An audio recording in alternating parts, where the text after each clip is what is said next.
On the far western coast of the continent, high atop a rocky promontory overlooking the Sunset Sea, sits Casterly Rock, ancestral seat of House Lannister.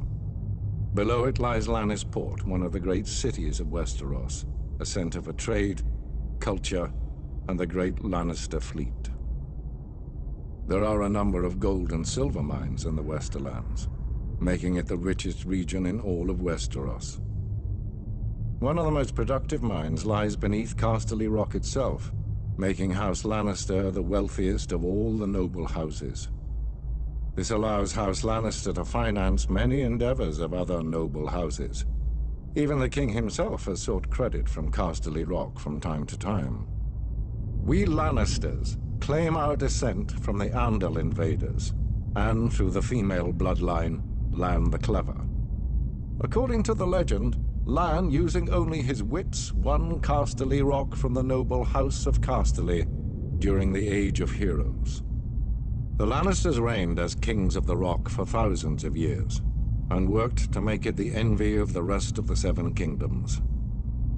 Our time as kings ended, however, when Aegon Targaryen, otherwise known as Aegon the Conqueror, arrived in Westeros with his army. The last king of the Rock, King Loren Lannister, joined forces with King Mern Gardener, the king of the Reach. Together, with 60,000 men, they met the Targaryen host in open battle.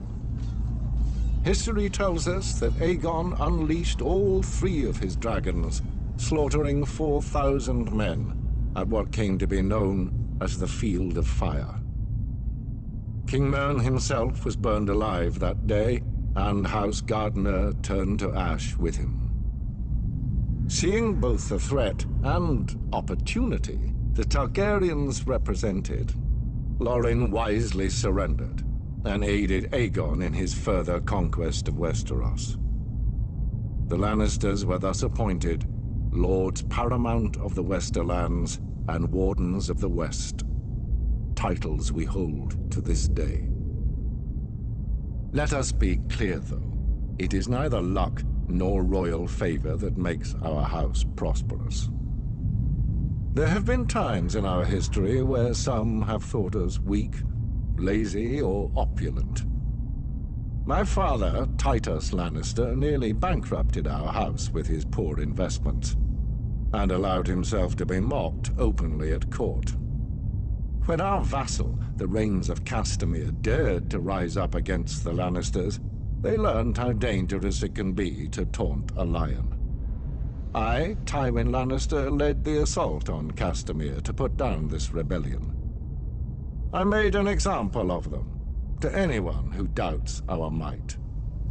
They even made a quaint song about the fates of the Rains of Castamere.